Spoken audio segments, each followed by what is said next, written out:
Hello, I am Hitesh Shekhawat, a React.js developer and tutor at डेकटेक। Last video में हमने discuss करा था कि स्टेट्स क्या होती हैं, कैसे काम करती हैं, कौन से हुक्स हम यूज़ में लेते हैं, प्रॉप्स स्टेट के बीच में डिफरेंस क्या होता है, और जो हमारी जो स्टेट्स हैं उनको कैसे म्यूटेट कर सकते हैं, कैसे हम हमारी जो UI है उस पर कैसे रिप्रेजेंट कर सकते हैं, लिस्ट कैसे दिखा सकते हैं, और एक छोटा सा टू डू ऐप बनाया था सिर्फ आइटम्स ऐड करने के लिए।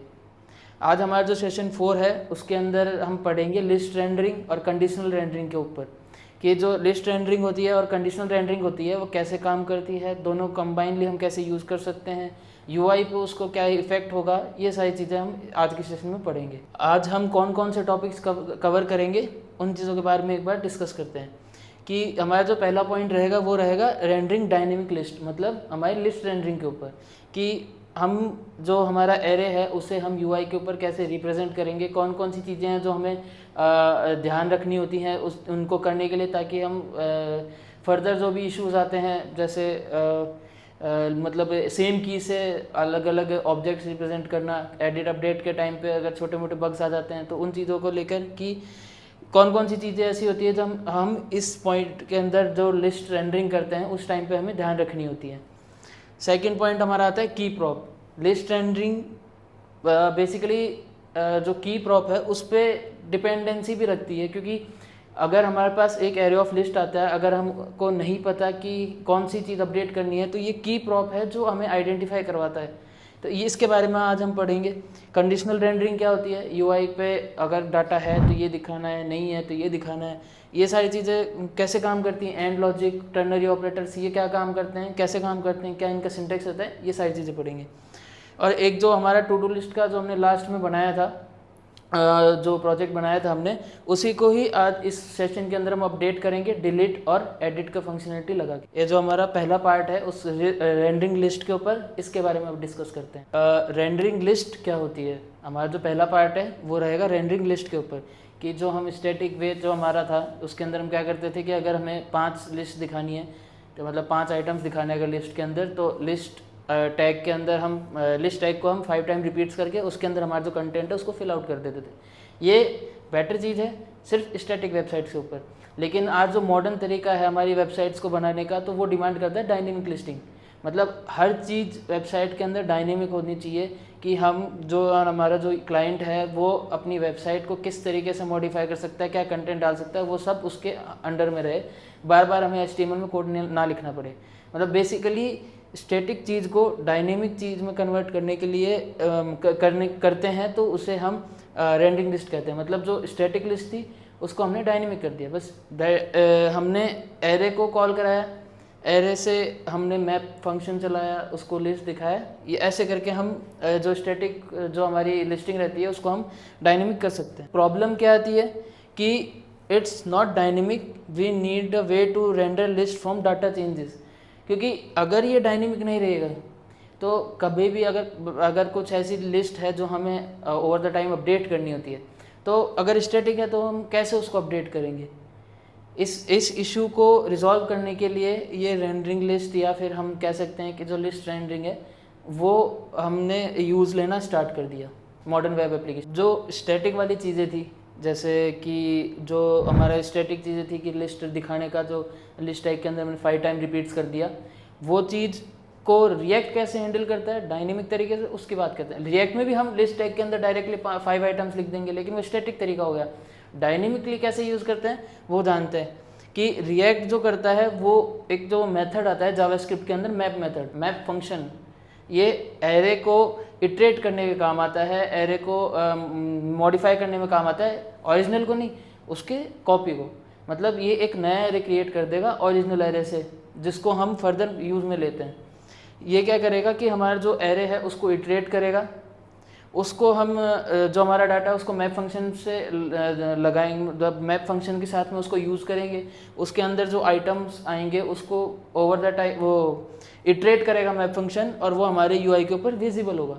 मतलब जो हमारा फ्लो रहेगा वो कुछ इस तरीके से रहेगा कि एरे 1 2 3 4 5, अब dot map function, line change कर टैग होता है, उसके अंदर हम कर्ली ब्रेसेस के अंदर आइटम लिख के एंड देन इसको क्लोज। एरे लिया हमने, मैप फंक्शन चलाया, मैप फंक्शन दो चीज़ें रिटर्न करता है, इंडेक्स एंड एरे। तो जो हमारा आइटम एंड इंडेक्स, जो हमारा आइटम है हमने उसको एक्सट्रैक्ट करा, उसके बाद में जो हमारा लिस्ट आइटम है उसके अंदर इसको प्रिंट करा दिया। अब जब भी हम JSX के अंदर कोई भी जावास्क्रिप्ट से रिलेटेड चीज़ें लिखते हैं तो उसको हमेशा कर्ली ब्रेसेस के अंदर लिखते हैं। अगर नॉर्मल स्ट्रिंग है तो अलग बात हो जाती है, लेकिन अगर कोई वेरिएबल, बूलियन या फिर कोई एरे, ऑब्जेक्ट, ये सब है तो हमें उसे अगर यूज़ करना है हमारे JSX में तो उसको कर्ली ब्रेसेस के अंदर रैप करना होगा, जैसे यहाँ पे मैंने आइटम को किया है।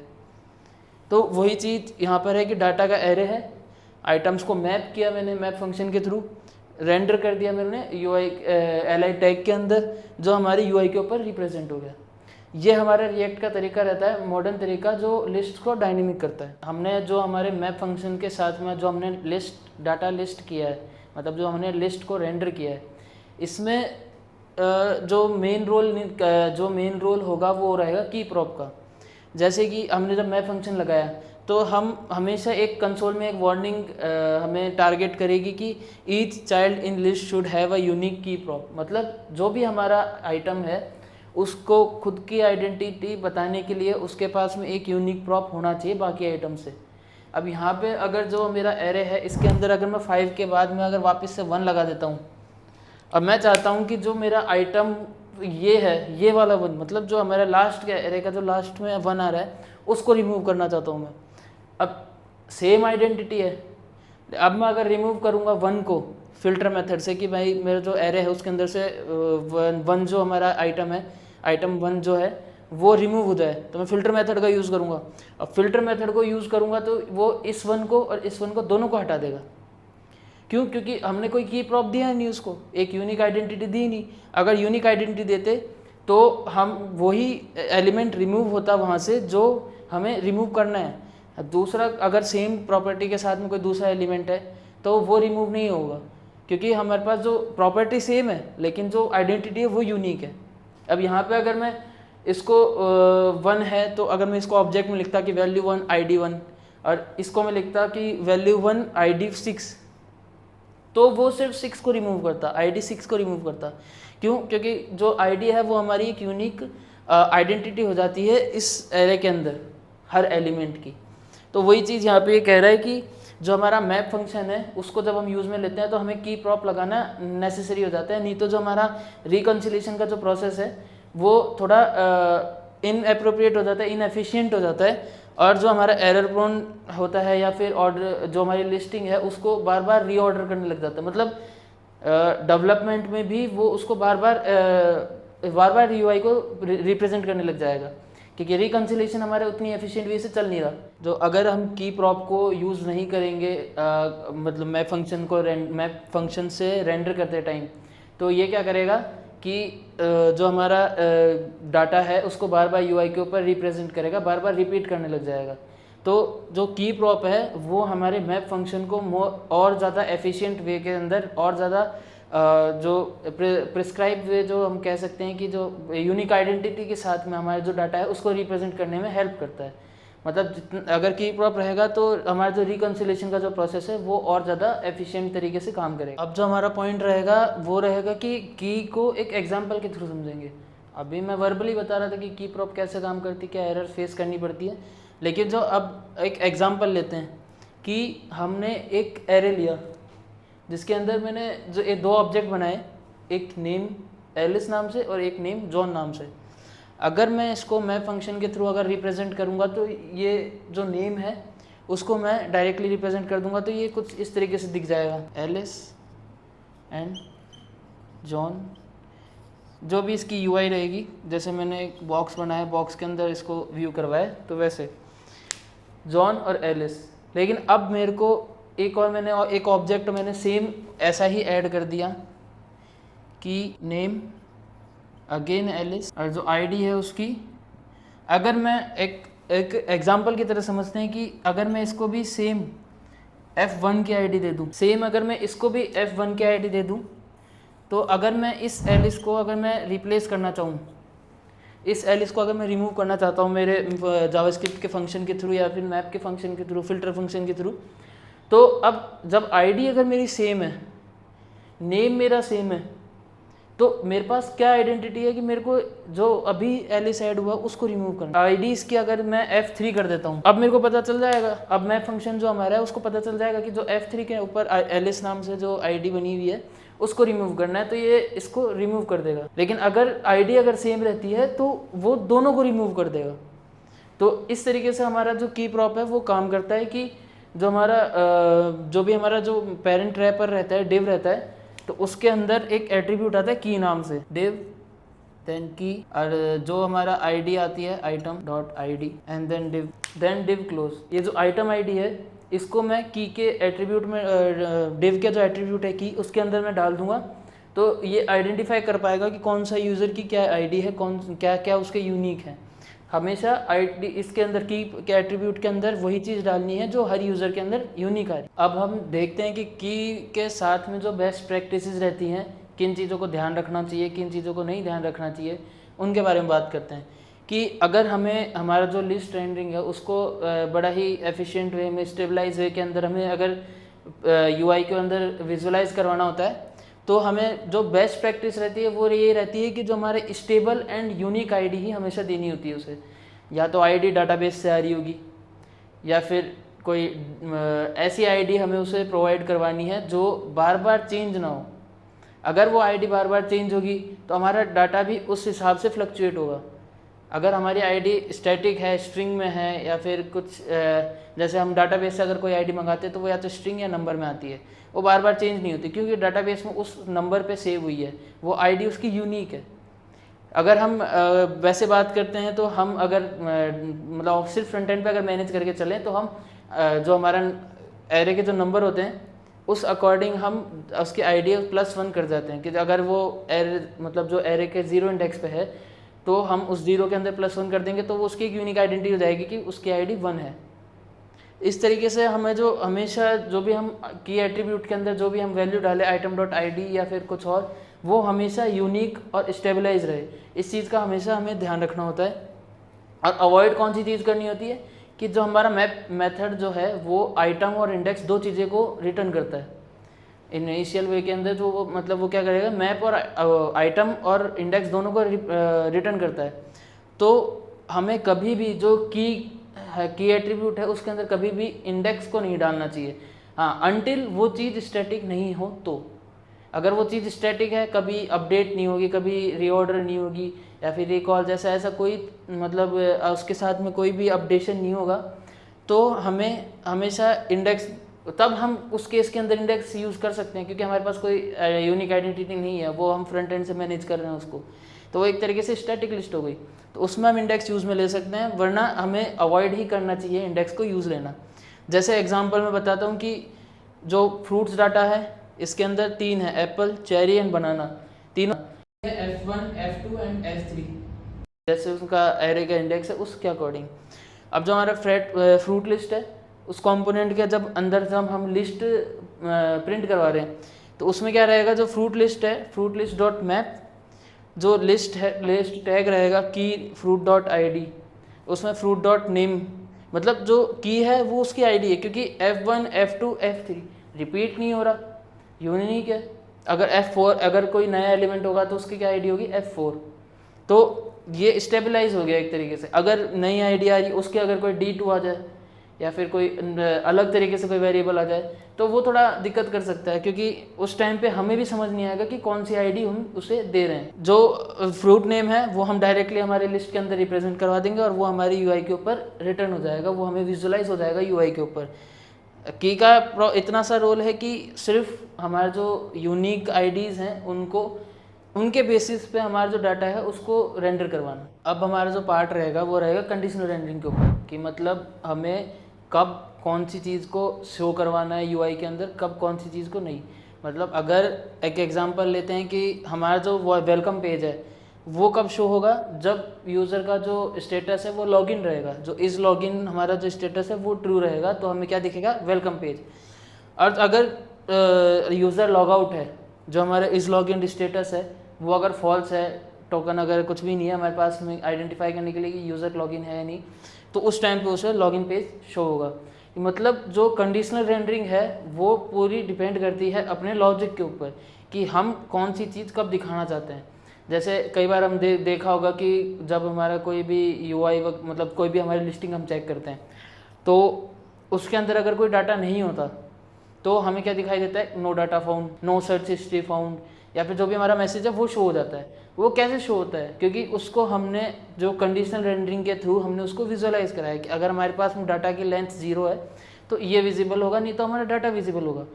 इस तरीके से हमारे जो कंडीशनल रेंडरिंग है वो काम करती है। कई बार लोडिंग स्टेट भी दिखानी होती है हमें कि जब तक हमारी जो API कॉल हो रही है या फिर जो भी हमारा प्रॉमिस रिटर्न हो रहा है वो अगर रन कर रहा है तो उस ड्यूरेशन में हमारी स्टेट रहती है लोडिंग स्टेट कि उसको ट्रू करा देंगे।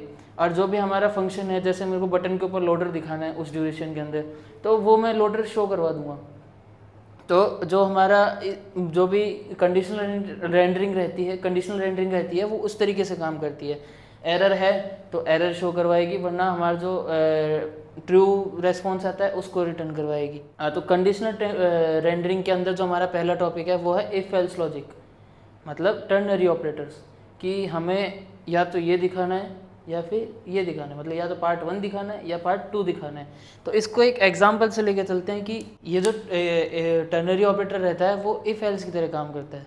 इफ एल्स मतलब कि अगर मेरे पास कोई कंडीशन है वो ट्रू आ रही है तो ये शो होगा, नहीं आ रही तो फॉल्स होगा।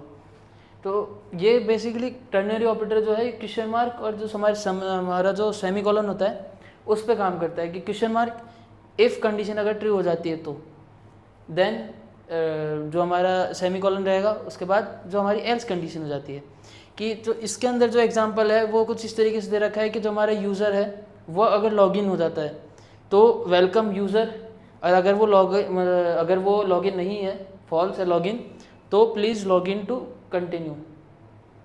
क्योंकि हमारे पास जो कंडीशन आ रही है वो ट्रू आ रही है तो वेलकम यूज़र, फॉल्स आ रही है तो प्लीज़ लॉगिन टू कंटिन्यू। और जो हमारा ये वाला एग्जांपल है वो इस तरीके से होगा, यह तो अपने होगा कि अपने पास बुलियन स्टेट आ रही है, लेकिन यहाँ पे सिर्फ 2 कंडीशन रहेंगी, या तो ट्रू हो गया या फॉल्स होगा, क्योंकि जो हमारा जो कंडीशन जिस पे हम मैच करवा रहे हैं वो रहता है बुलियन, वो है हमारा बुलियन। अगर बाय चांस हमें कोई कंपेरिजन कराना हो जाए, जैसे इस एग्जांपल के अंदर लेते हैं कि जो हमारा एज है वो 5 है।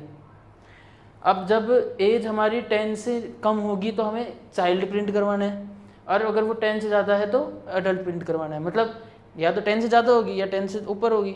अगर 10 से ऊपर है तो वो अडल्ट शो होगा।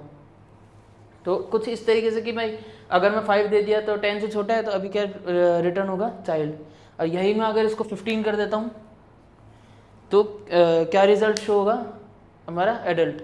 क्यों? क्योंकि हमने एज से कंपेयर करा लिया, हमारे पास कोई वैल्यू है या फिर हमारे पास कोई टारगेटेड पॉइंट है कि इससे अगर ऊपर नीचे अगर कोई भी चीज़ होती है तो हमें क्या प्रिंट करवाना है, क्या प्रिंट नहीं करवाना है। तो ये सारी चीज़ें होती हैं। ऐसे ही हम और भी चीज़ें कर सकते हैं। जैसे हम इसके अंदर 2 कंडीशन लगा दूँ मैं कि अगर एज 10 से लेस है एंड 5 से ऊपर है, जो हमारी एज है वो 5 से ग्रेटर है, यहाँ पे हम यूज़ लेंगे और ऑपरेटर का, या फिर हम ले लेते हैं एंड ऑपरेटर का। पढ़ेंगे ये जावास्क्रिप्ट का ऑपरेटर्स होते हैं, ये अपन पहले से जानते हैं क्योंकि हम React.js पढ़ रहे हैं, तो बेसिकली जावा की बेसिक नॉलेज तो होगी, या फिर अगर अपन ने C++ वगैरह पढ़ी होगी तो उसमें भी ये ऑपरेटर्स आते हैं, तो हमें नॉलेज है इसकी कि कैसे काम करते हैं। तो जो एंड ऑपरेटर रहेंगे कि अगर 10 से मतलब, लेकिन फ़िलहाल यहाँ और करके देखते हैं, एग्जाम्पल सूट नहीं करेगा फिर एंड के अकॉर्डिंग। अगर ये केस इस तरीके से कि अगर हमारी एज 10 से ऊपर एंड 10 से लेस है एंड 5 से ऊपर है तो हमें चाइल्ड दिखेगा, वरना हमें अडल्ट दिखेगा। दोनों केसों में अगर 5 से नीचे भी होता है तो हमें अडल्ट दिखेगा। उसके लिए हम फिर अलग कंडीशन लगाएंगे इसके साथ में कि भाई अगर हमारा 15 मतलब 0 से बड़ा है और 5 से लेस है तो बेबी, उसके ऊपर चाइल्ड, फिर देन और कंडीशन लगानी है तो फिर एडल्ट, फिर ओल्ड सिटीजन्स, ऐसे करके हम फर्दर कंडीशन लगाते जाते हैं एक दूसरे के ऊपर। तो इस तरीके से टर्नरी ऑपरेटर है हमारा वो काम करता है।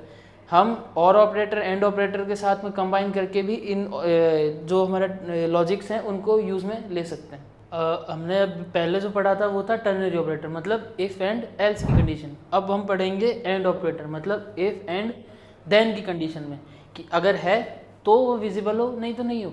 मतलब अगर कोई चीज़, जैसे एक एग्जांपल लेता हूँ कि मैं, कि अगर कंडीशन ट्रू है, एक सपोज करते हैं कि कोई कंडीशन है ट्रू है, तो उस केस में मेरे को यूज़र को क्या विजुअलाइज कराना है कि भाई आप इस चीज़ को एक्सेस कर सकते हो, या फिर आप लॉगिन हो तो आपको प्रोफाइल की इमेज दिखेगी, वरना वहाँ नहीं दिखेगा कुछ भी।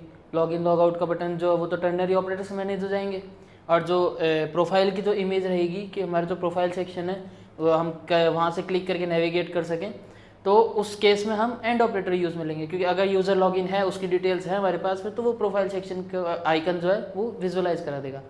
तो इसका एक एग्जांपल लेते हैं कि मैंने खुद ने मतलब ऐसे बनाया है कि एक फॉर्म है अपने पास में, वो मेरे पास डायनेमिकली आ रहा है, मतलब मेरा खुद का ही यूज़र की डिटेल्स है। अगर मैंने यूज़र को एक्सेस ट्रू कर रखा है तो यूज़र अपनी डिटेल्स खुद मतलब खुद अपडेट कर सकता है, उसको एडिट कर सकता है। लेकिन यही मैं अगर एक्सेस इसको फॉल्स कर दूँ, इसको अगर मैं एक्सेस फॉल्स कर दूँ, तो ये फॉल्स केस में ये रन नहीं कर पाएगा। अगर ये रन नहीं करा तो इसको ये मैसेज नहीं दिखेगा कि आप अपनी डिटेल्स को एडिट कर सकते हो। और जो फर्दर हमारी कॉन्फ़िगरेशंस रहेंगी, जो हमारे इनपुट्स हैं उनको रीड ऑनली कर देना, और जो हमारे बटन है उसको डिसेबल कर देना, वो सारी चीज़ें, तो वो भी इस एक्सेस के थ्रू मैनेज हो जाएंगे। लेकिन वहाँ पे हम यूज़ लेंगे टर्नरी ऑपरेटर। क्यों? क्योंकि हमें दोनों कंडीशन के ऊपर वर्क करना है। फर्स्ट केस अगर ये है तो वो एडिट करेगा, नहीं है तो वो नहीं कर पाएगा एडिट। तो वहाँ पे तो इफ़ एंड एल्स की कंडीशन आ गई। लेकिन इस मैसेज के टाइम पे क्या हुआ कि अगर ये है तो मैसेज शो होगा, वरना नहीं होगा। इस तरीके से जो हमारा एंड ऑपरेटर है वो काम करता है। एंड ऑपरेटर में भी हम मल्टीपल कंडीशंस लगा सकते हैं, जैसे एक्सेस ट्रू है एंड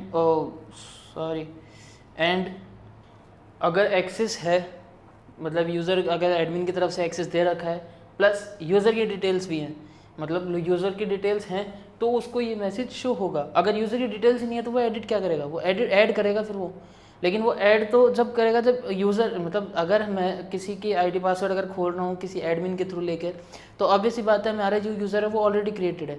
तो अब अगर एक्सेस मिला हुआ है तो वो मैसेज शो होगा, डाटा है तो वो मैसेज शो होगा, वरना नहीं होगा। तो ऐसे हमारा जो एंड ऑपरेटर है वो मल्टीपल पर्पस के मल्टीपल कंडीशंस के ऊपर इस तरीके से काम करता है। टर्नरी ऑपरेटर हमने पढ़ लिया, और ये जो हमारा एंड ऑपरेटर है हमने ये भी पढ़ लिया है। अब हम बात करेंगे हमारे प्रैक्टिकल एप्लीकेशन की, क्योंकि मैंने बताया था कि लास्ट वीडियो में हमने टू डू लिस्ट बनाई थी सिर्फ ऐड करने के लिए, कि मैं सिर्फ डाटा डालूंगा वो ऐड होगा, दैट्स इट। अब हम उसको फर्दर मॉडिफाई करेंगे एडिट के लिए, और जो हमारा डिलीट है उसके लिए डाटा नहीं है तो क्या दिखाना है, बटन पे अगर हम क्लिक कर रहे हैं तो कब कौन सा फंक्शन चलना चाहिए, ये सारी चीज़ें। जो हमारा जो टू डू लिस्ट थी वहाँ हमने ऐड करना सीख लिया था, कि हमने एक एरे के अंदर हमारा जो स्ट्रिंग थी उसको सेव कराते जा रहे थे। लेकिन अब हमें क्या करना है, उसको एडिट भी करवाना है। तो एडिट करवाने के लिए मैंने आपको बताया था की प्रॉप के अंदर आईडी होना ज़रूरी है, वरना वो स्ट्रिंग उठाएगा, सेम स्ट्रिंग है तो दो जगह है तो वो दोनों जगह से उसको रिमूव कर देगा, लेकिन जबकि अपन को करनी है एक जगह से।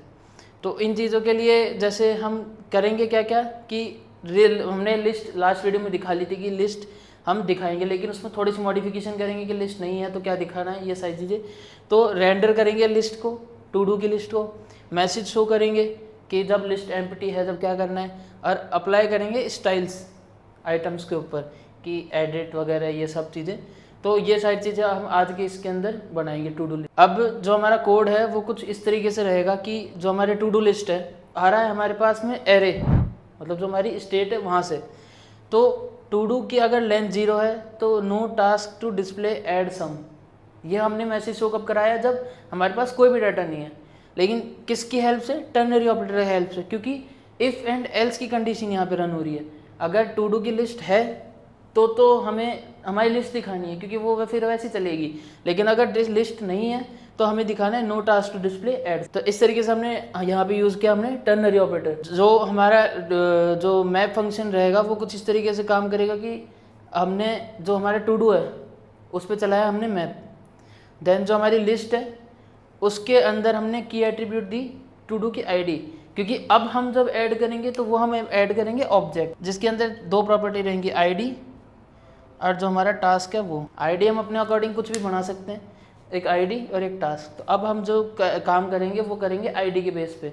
एडिट करेंगे तो हम एडिट का फंक्शन चलाएंगे जिससे हम एरे को मॉडिफाई, मतलब जो हमारा ऑब्जेक्ट है उसको मॉडिफाई करके एरे में वापस इंसर्ट कर देंगे। सेम इंडेक्स का जो नेम है वो हमने कर दिया कंप्लीटेड का, कि इसके अंदर हमने एक और टास्क बना लिया कि कंप्लीटेड है या नहीं, वो हमारी रहेगी बुलियन स्टेट, कंप्लीटेड ट्रू या फॉल्स। ये जो तीनों फंक्शंस हैं जिसकी मैं बात कर रहा हूँ कि चेक बॉक्स के ऊपर ट्रू फॉल्स करना है स्टेट को, और जो हमारा एडिट वाला फंक्शन रहेगा कि हमारा जो आईडी है उसको अपडेट करना एट अ टाइम जब हम कर रहे हैं उसको, मतलब जो हमारी आईडी है उसके बेसिस पे हम उसको एडिट एंड डिलीट करेंगे। और जो हमारा कंप्लीटेड है उसके लिए एक अलग फंक्शन बनेगा, एडिट के लिए अलग फंक्शन बनेगा, डिलीट के लिए अलग फंक्शन बनेगा टू डू को अपडेट वगैरह करने के लिए।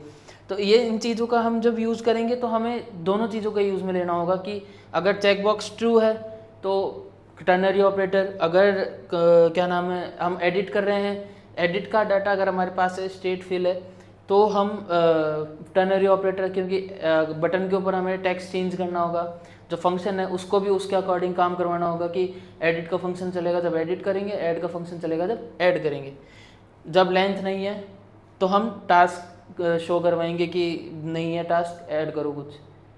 तो इस तरीके से हम जो हमारा टर्नरी ऑपरेटर है उसको हम जो भी हमारी चीज़ें डायनेमिक होती है उसको यूज़र इंटरेक्टिव बनाने के लिए और ज़्यादा उसमें लॉजिक्स ऐड करने के लिए हम टर्नरी ऑपरेटर यूज़ करते हैं। अभी हमने क्या क्या किया, लिस्ट रेंडरिंग करी है, मैसेज शो किया है, यूनिक की दी है, हमने बताया मैंने कि आईडी देनी होगी अब के बाद, यूनिक की दी है हमने, कंडीशनल रेंडरिंग टर्नरी ऑपरेटर का यूज़ किया है हमने, कंडीशनल स्टाइलिंग।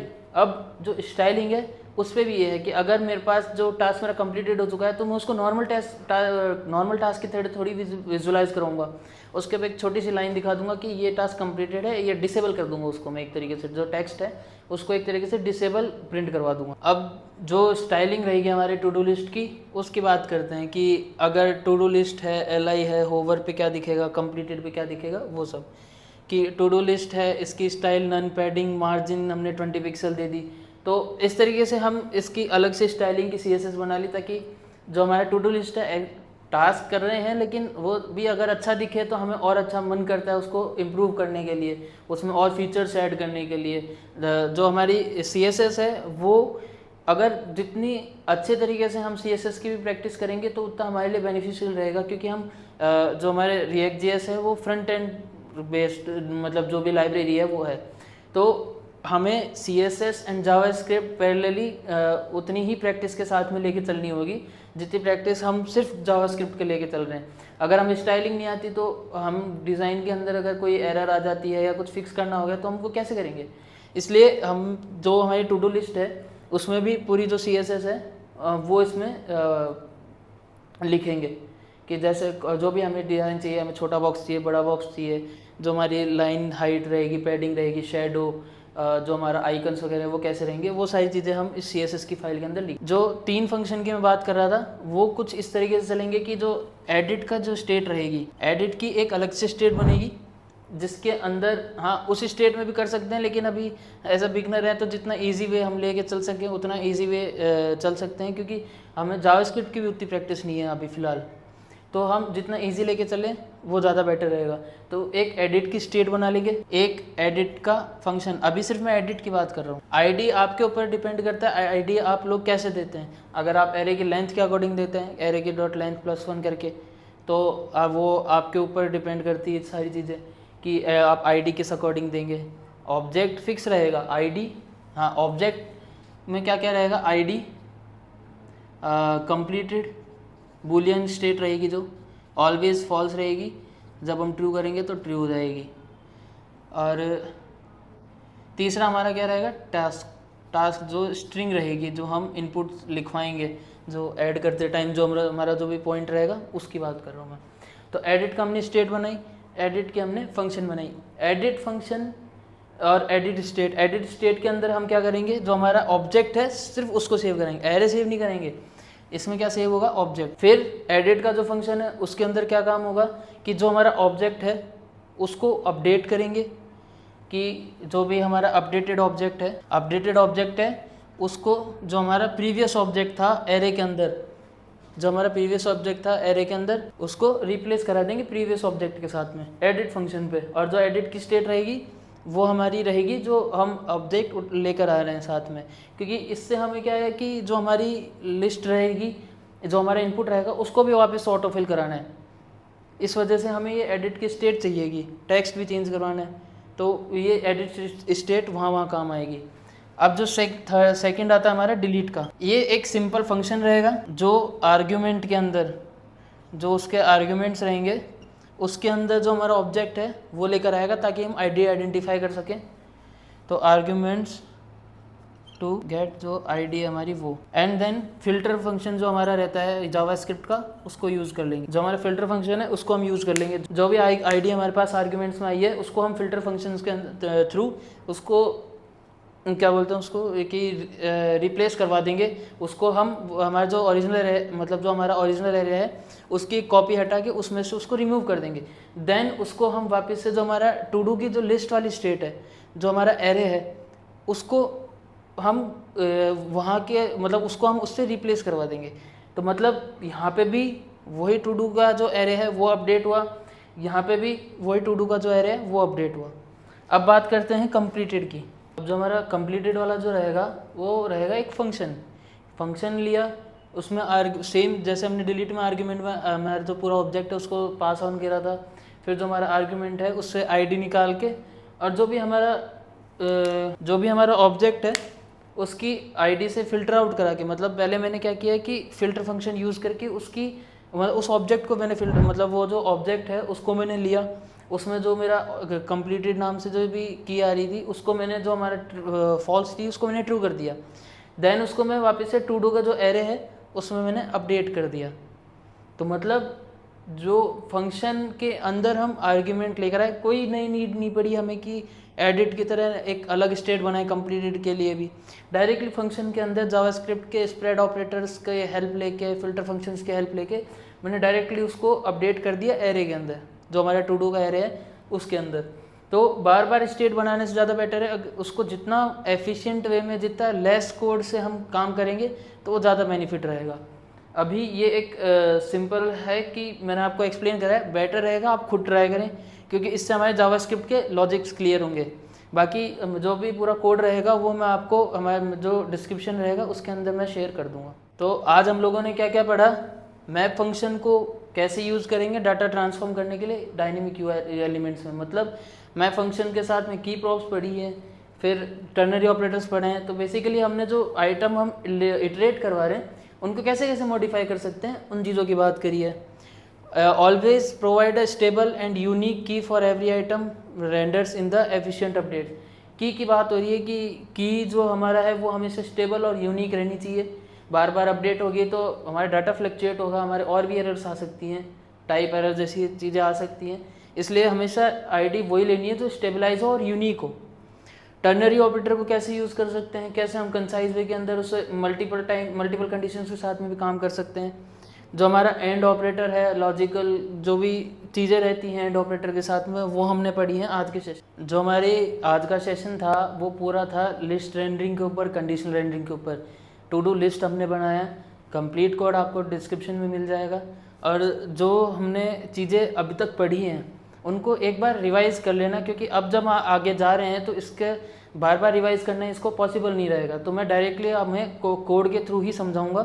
तो जो भी चीज़ें हमने अब तक पढ़ी हैं उसको एक बार बार रिवाइज़ कर लें, तो जिससे क्या है हमारे जो जावास्क्रिप्ट के लॉजिक्स हैं वो थोड़े और क्लियर हो जाएंगे, रिएक्ट के कंसेप्ट थोड़े क्लियर हो जाएंगे कि रिएक्ट कैसे काम करती है। आज जो हमने सेशन पढ़ा है वो था लिस्ट रेंडरिंग के ऊपर, और जो लॉजिकल ऑपरेटर्स को कैसे यूज़ में ले सकते हैं, टर्नरी ऑपरेटर एंड ऑपरेटर को, उनको। तो हम जो भी अब तक पढ़ा है वो एक बेसिक पार्ट था हमारे यूआई पे रिप्रेजेंट करने के लिए, लॉजिकली भी और रिएक्ट के सिंटेक्स के अकॉर्डिंग भी। अब हम जो भी आगे जो फर्दर चीज़ें पढ़ने जा रहे हैं वो थोड़ा एडवांस टॉपिक के अंदर जाएंगे। So thank you for watching this video. मिलते हैं नेक्स्ट सेशन के अंदर।